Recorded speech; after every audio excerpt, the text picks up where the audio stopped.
बिस्मिल्लाहिर्रहमानिर्रहीम। मेरा गूंगा देवर जिस भी भैंस या जानवर पर हाथ फेरता वो बहुत सारे बच्चे जनती। दूर दूर से बांझ औरतें उसके पास आती कि हम पर हाथ फेर और कोई दुआ दे कि हम भी बच्चा जने। मगर वो किसी भी औरत की तरफ आंख उठाकर भी न देखता था और उनसे दूर दूर रहता था। मैं 8 सालों से बांझ थी। एक दिन शौहर जबरदस्ती देवर को लाया और बोला, अगर तूने मेरी बीवी के सर पर हाथ रखकर दुआ न की तो मैं अपनी जान ले लूंगा। वो बेचारा भाई की मोहब्बत में मजबूर हो गया, मगर जब जाने लगा तो रोते हुए मुझे कुछ इशारे से समझाना चाहा, मगर मैं न समझी। लेकिन उस वक्त मैं खुशी से झूम उठी जब कुछ ही दिनों बाद हामला हो गई। मगर जब बच्चा जना तो डॉक्टर की भी चीखें निकल गईं। आज नजीला की सहेली मिठाई की टोकरी लेकर आई थी। वो बेहद खुश थी क्योंकि उसके जिस जानवर को मुबशिर ने सर पे हाथ रख के दुआ दी थी उन सब ने बच्चे दिए थे। वो मुबशिर के लिए तोहफे में कुछ कपड़े भी लेकर आई थी। नजीरा अल्लाह की बेहद शुक्रगुजार थी कि उसने उन्हें इस कदर नेक औलाद से नवाजा था। सारे गांव वालों को पता चल चुका था कि बुजुर्ग ने जो दुआ मुबशिर को दी थी वो रंग ले आई है। मुबशिर की तो गोया जिंदगी ही बदल गई थी। उसके अपने गांव वाले अपने सब जानवरों को मुबशिर के पास दुआ करने के लिए लाते। होते होते मुबशिर की शोहरत दूर दराज के गांव तक पहुंच गई। लेकिन मुबशिर को लगता था कि उसकी आजमाइश शुरू हो चुकी है। सारा दिन उसके गिर्द लोगों का रश लगा रहता। एक दिन मुबशिर घर आया तो एक औरत आई हुई थी। मुबशिर को देखते ही उसके पांव में गिर गई और कहने लगी, एक आप ही हैं बाबा जी जो मेरी दुनिया बना सकते हैं। मुबशिर एक सादा सा बंदा था। उसने हैरानी से उस औरत की तरफ देखा। वो कहने लगी, मैं बे औलाद हूं, मेरे सर पर हाथ रखकर मुझे दुआ दे दो कि अल्लाह मुझे औलाद से नवाज दे। मुबशिर नफी में सर हिलाते हुए बोलने की पूरी कोशिश कर रहा था, लेकिन वो औरत उसके कदमों में गिरकर रोए जा रही थी। जब मुबशिर से कुछ न बन पड़ा तो वो किसी भी तरह अपने पांव छुड़वाकर बाहर निकल गया। जब तक वो औरत घर पर रही मुबशिर घर पर वापस न आया। मेरी शादी को 8 साल हो गए थे। मैं हर रोज यही सब देखती। मुबशिर के पास लोग अपने जानवर भी लेकर आते और औरतें भी दुआ करवाने के लिए आती थी। मैं खुद बे औलाद थी। मेरा भी दिल करता कि अपने देवर को दुआ कबूलूं, और 3 सालों में पता नहीं कितनी ही बार मैं उसे दुआ कबूल भी चुकी थी। लेकिन वो हर बार नफी में सर हिलाकर मना कर देता। उसके इशारे मुझे बाकी सबसे ज्यादा समझ में आते थे, लेकिन उसकी ये बात मैं भी नहीं समझ पाती थी। उसकी आंखों में दुख नजर आता था मेरी ये बात सुनकर, इसीलिए मैं उसे कभी ज्यादा इसरार न कर सकी। लेकिन मेरे दिल में यह हसरत हमेशा सर उठाती कि काश मुबशिर मेरे सर पर हाथ रखकर मुझे भी दुआ देते। उन्हीं दिनों मेरे छोटे देवर का रिश्ता हो गया और उसकी शादी की तैयारियां होने लगी। मेरी देवरानी को शादी के पहले महीने ही हमल हो गया। अब तो मुझे अपनी खाली गोद का एहसास और भी ज्यादा सताने लगा था। मेरे शौहर मुझसे बहुत प्यार करते थे, इसीलिए उन्होंने दूसरी शादी नहीं की थी।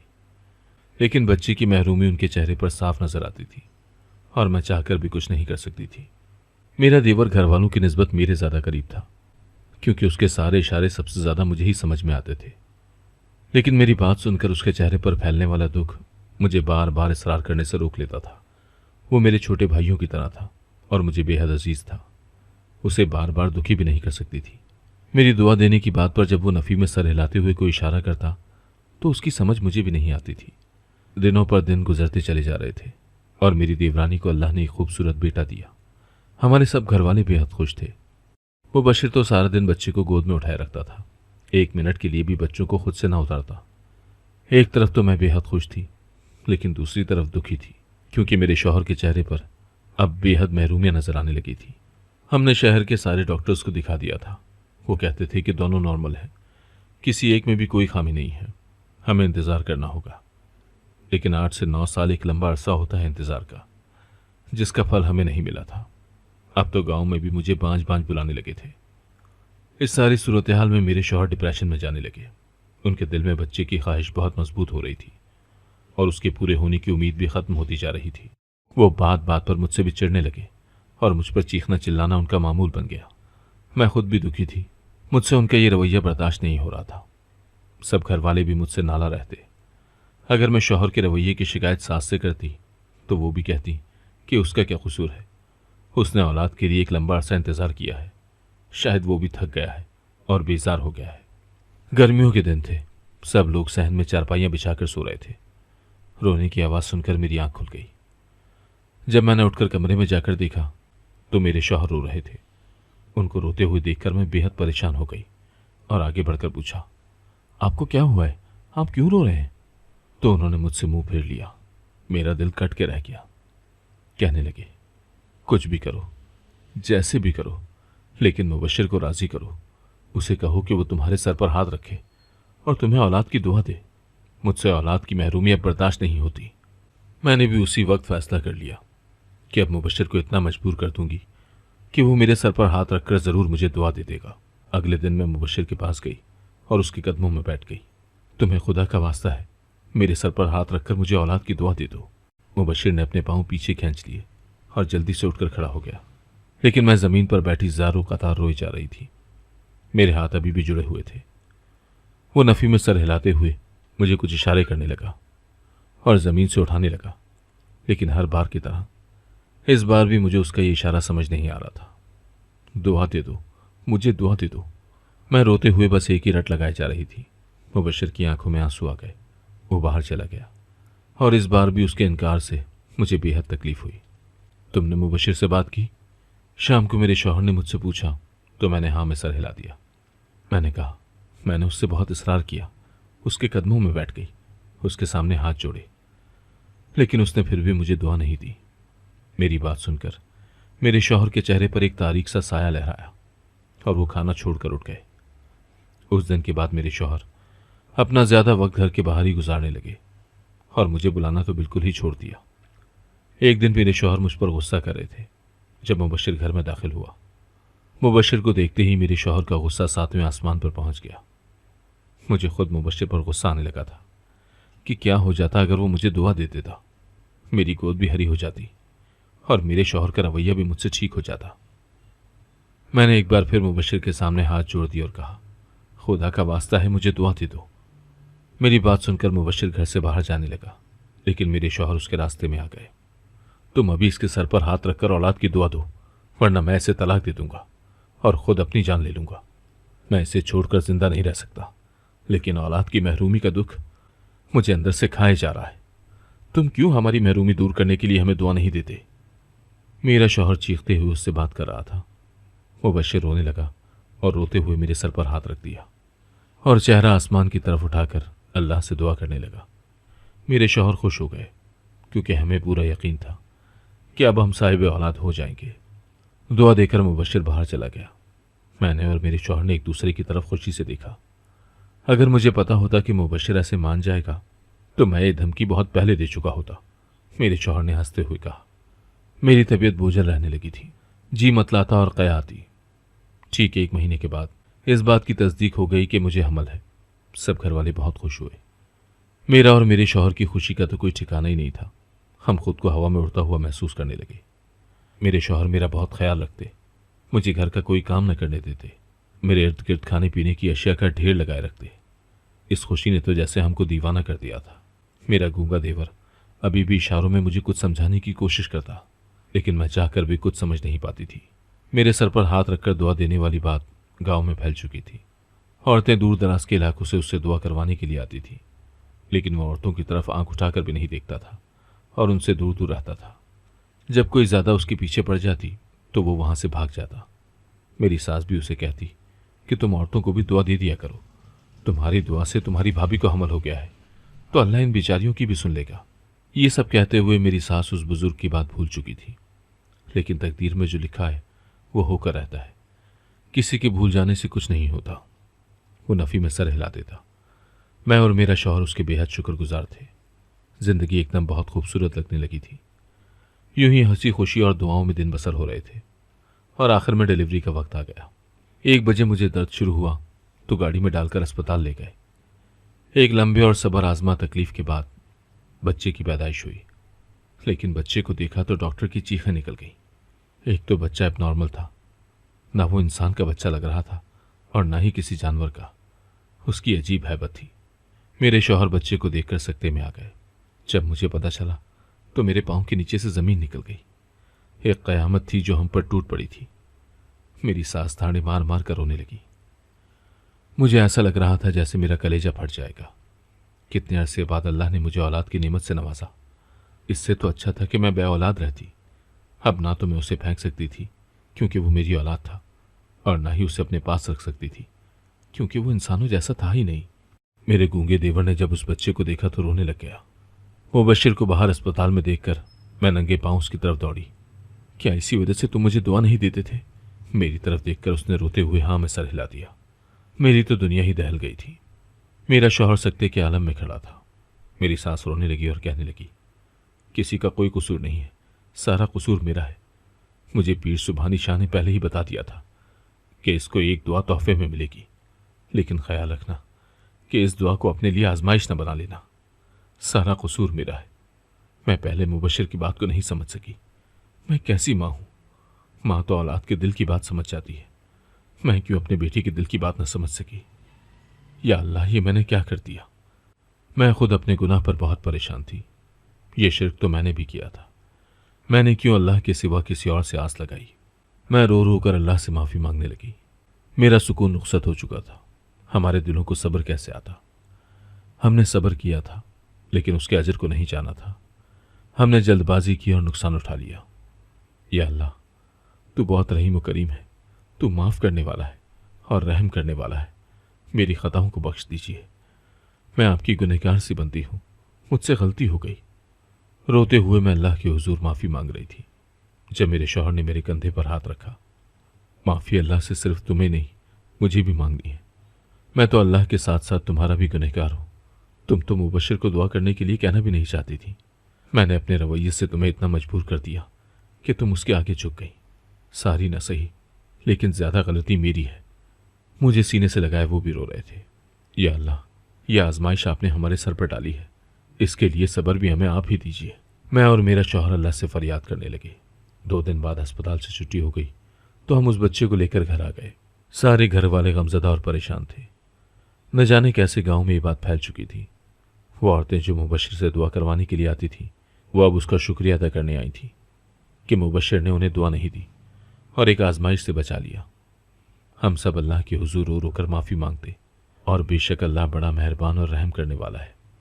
अल्लाह ने हमारी माफ़ी कबूल कर ली। शायद घर आने के 2 रोज़ बाद बच्चा मर गया। मेरा दिल नए सिरे से दुख से भर गया। वो जैसा भी था, मेरी औलाद था। बड़े सब्र और तकलीफदेह मरहले के बाद मैंने उसे जन्म दिया था, और अब उसकी मौत ने मेरे दिल को बिल्कुल तोड़ कर रख दिया था। लेकिन सब्र के सिवा कोई चारा न था, और सब्र करने में ही हमारी भलाई थी। बच्चे की तदफीन के बाद सब घर वापस आ गए। मैं सदमे से निढाल थी। सब मुझे तसल्ली दे रहे थे। मेरी गोद भरकर खाली हो गई थी। मैं बस रोती रहती और अल्लाह से माफ़ी मांगती रहती। मेरा शौहर अलग चुप रहने लगा था। मुबश्शिर भी मेरे सामने ना आता। वो हादसे का जिम्मेदार खुद को समझने लगा था। रोते हुए मेरे शौहर को कुछ कहता जो वो समझ ना पाते। मेरी सास अलग रोती कि वो क्यों बुजुर्ग की बात को फरामोश कर गई। तकलीफ और दुआओं में दिन गुजरते जा रहे थे। मुबश्शिर की खाला हमारे घर आई। उन्हें भी एक दिन पहले हमारे घर होने वाले वाक़े के बारे में पता चला था। वो भी बहुत दुखी थी कि आखिर ये सब हुआ कैसे। पहले हमल नहीं हुआ, जब बच्चा हुआ तो ऐसा पैदा हुआ, और फिर वो मर गया। पता नहीं ये सब कैसे हो गया। ये बात तो मुबश्शिर ही बता सकता है, लेकिन उसे तो अल्लाह ने गूंगा बनाकर पैदा किया है। वो भी कहाँ कुछ बता सकता है। बस अल्लाह को आजमाइश मंजूर थी। ये आजमाइश नहीं थी तुम्हारी। तुम्हें याद है ना क्या कहा था? बहन के अल्फाज पर नज़ीरा चौंक गई, और फिर उसके उलझे जहन की गुत्थियां सुलझती चली गईं। उसके जहन में वो वाक़या ताज़ा होने लगा जब एक बार वो पीर सुबहानी शाह के मेले पर गई थी। उस वक्त वो हामला थी और मुबश्शिर पैदा होने वाला था।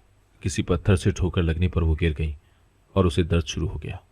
औरतों में हलचल मच गई। एक कोने में ले जाकर उसकी डिलीवरी करवाई गई थी। तब पीर सुबहानी शाह बच्चे को देखने और नज़ीरा का हाल पूछने आए थे। उन्होंने बच्चे के सर पर हाथ रखकर उसे खुशकिस्मत कहा था और ढेर सारी दुआएं दी थी। उन्होंने नज़ीरा से कहा था कि आपका बच्चा बहुत बरकत वाला है। एक और बुजुर्ग से ये ढेरों दुआएं लेगा, लेकिन आप कभी भी उसकी बरकत का गलत इस्तेमाल मत करना, वरना एक बहुत बड़ी आजमाइश आप लोगों की मुंतज़िर होगी।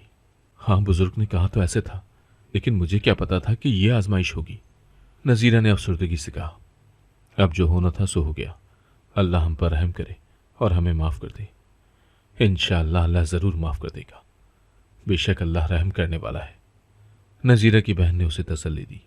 मेरी सास और खाला सास जब ये बातें कर रही थी तो मैंने सुन ली। मुबश्शिर ने मुझे क्यों नहीं बताया? यह सवाल मेरे दिल में कांटे की तरह चुभा। अगर वो मुझे बता देता तो मैं इस आजमाइश से बच जाती। इतने में मुबश्शिर घर में दाखिल हुआ तो मैंने जाकर उसे गिरबान से पकड़ लिया और कहा, तुमने मुझे क्यों नहीं बताया? उसने आंसू भरी निगाहों से मेरी तरफ देखा। मुझे अचानक याद आया और एहसास हुआ कि मैं कितनी बड़ी ज्यादती कर रही हूँ। वो कैसे बता देता मुझे, जबकि वो तो गूंगा था। मैंने उससे माफ़ी मांगी तो उसने हाँ में सर हिलाया, जैसे कह रहा हूँ कि भाभी, मैं आपके जज्बात को समझता हूँ। एक दिन बैठे हम बातें कर रहे थे जब मेरी सास ने बताया कि हमने मुबश्शिर को स्कूल भेजा था। वो 5वीं जमात तक पढ़ता रहा, लेकिन 6ठी क्लास में मास्टर साहब ने उसे दाखिला न दिया क्योंकि वो गूंगा था, सबक नहीं सुना सकता था। हालांकि अगर मास्टर साहब चाहते तो वो पढ़ लेता। ये सुनकर मेरे जहन में चमका हुआ, अगर मुबश्शिर 5वीं तक पढ़ा है तो फिर उसे लिखना आता होगा। मैं ये सोच रही थी और बेचैनी से मुबश्शिर का इंतजार करने लगी। मैं चाहती थी कि वो मुझे लिखकर बताए कि उसे किस बुजुर्ग से दुआ मिली थी कि वो जिस भी जानवर, मतलब भैंस, गाय, बकरी या भेड़ के सर पर हाथ रखेगा तो वो ज्यादा बच्चे देगी। क्योंकि मेरी सास ने पीर सुबहानी शाह की दी हुई ऐसी किसी दुआ का जिक्र नहीं किया था। उन्होंने बस एक तोहफे की दुआ का जिक्र किया था जो उसे किसी और बुजुर्ग से मिलनी थी। मैं अपनी सास के पास गई। अम्मा जी, क्या आप जानती हैं कि मुबश्शिर को किस बुजुर्ग ने जानवरों के सर पर हाथ रखकर दुआ देने वाली दुआ तोहफे में दी थी? जाफर सुबहानी शाह ने दी थी या पीर सुबहानी शाह ने दी थी? अरे नहीं बेटा, पीर सुबहानी शाह ने ऐसी दुआ नहीं दी थी। उन्होंने बस जिक्र किया था कि कोई और पीर मुबश्शिर को यह दुआ देंगे। मेरी सास ने याद करते हुए मुझे बताया। तो अम्मा जी, किस बुजुर्ग ने यह दुआ दी थी? मुझे नहीं पता बेटा कि मुबश्शिर को यह दुआ कब और किससे मिली। अब तो मुझे और भी ज्यादा बेचैनी से मुबश्शिर का इंतजार था। शाम को जब मुबश्शिर घर आया तो मैंने उसे खाना दिया और उसके पास बैठ गई। खाना खाने के बाद अपने पास बैठा देखकर उसने मुझे सवालिया नजरों से देखा। मुझे तुमसे कुछ पूछना था, क्या तुम्हें लिखना आता है? मेरे सवाल करने पर मुबश्शिर ने हाँ में सर हिला दिया। मैं जल्दी से कॉपी पेंसिल ले आई। मुझे ये बताओ कि जानवरों के सर पर हाथ रखकर दुआ देने वाली दुआ किस बुजुर्ग ने तुम्हें तोहफे में दी थी? मेरे सवाल करने पर मुबश्शिर ने पेपर पर लिखना शुरू किया। कुछ लिखने के बाद उसने मुझे पेपर पकड़ाया और चला गया। मैंने पेपर पढ़ना शुरू किया तो उसमें लिखा था, एक बार मैं गांव के साथ वाले जंगल में बकरियां चरा रहा था कि मेरी नज़र झाड़ियों पर पड़ी। वहां कोई गिरा हुआ था। मुझे लगा कि शायद कोई जख्मी है, उसकी मदद करनी चाहिए। यही सोचकर मैं उस आदमी की तरफ गया। वहां एक बहुत ही खूबसूरत चेहरे वाले बुजुर्ग थे, शायद बेहोश थे। मेरी काफ़ी कोशिशों के बाद वो होश में आए। मेरे इशारों से पूछने पर कि वो यहाँ कैसे आए, उन्होंने बताया कि वो जंगल में रास्ता भटक गए थे और कुछ जानवरों ने उन पर हमला कर दिया। मुसलसल भागने और जख्मों की तकलीफ की वजह से वो बेहोश हो गए थे। उन्होंने मेरा शुक्रिया अदा किया और मुझे दुआ दी कि मैं जिस भी जानवर के सर पर हाथ रखकर दुआ दूंगा वो ज़्यादा बच्चे देगा, और साथ में ये भी समझाया कि मैं कभी भी इंसानों पर यह तरीक़ा ना आजमाऊं। मैंने अम्मा को जानवरों वाली बात तो इशारों से समझा दी, लेकिन इंसानों वाली बात नहीं समझा पाया। इसीलिए जब भी कोई औरत मेरे पास दुआ करवाने के लिए आती तो मैं वहां से भाग जाता। मैं आपको बताना चाहता था, लेकिन लिखकर बताने का कभी ख्याल ही नहीं आया, और आपके साथ ही वाक़या हो गया जिसकी मुझे बहुत तकलीफ हुई। प्लीज़ भाभी, मुझे माफ़ कर दें। आप बिल्कुल मेरी बहनों की तरह हैं। मैं आपको कोई दुख नहीं देना चाहता था। ये सब पढ़कर मेरे पछतावे में मज़ीद इजाफा हो गया। मैं अल्लाह से और ज़्यादा रो रो कर माफ़ी मांगने लगी। फिर ऐसा हुआ कि मेरी तबीयत बहुत ख़राब रहने लगी। एक दिन मैं बैठी थी कि मुझे उल्टी आई। मेरी सास मेरी तरफ देखकर खुश हो गई और मुझे डॉक्टर के पास ले गई। और जो बंदा सच्चे दिल से तौबा करे उसे माफ़ भी कर देता है। अल्लाह से माफ़ी मांगते और दुआ मांगते हुए वक्त गुजरता जा रहा था। मेरे शौहर बेहद खुश थे। वो पहले की तरह मेरा ख्याल रखते। मेरा खाना पीना, उठना बैठना सब अपनी निगरानी में करते। ज़िंदगी बहुत खूबसूरत हो गई थी। अल्लाह हमें दोबारा खुशियाँ दे रहा था और हम अल्लाह से माफ़ी और दुआएं दोनों साथ साथ मांग रहे थे। मेरी सास हर जुमेरात को मेरा सदका देती। मेरा देवर भी चुपके चुपके ढेरों दुआएं करता। 9 महीने पूरे हो चुके थे और डिलीवरी का टाइम आ गया था।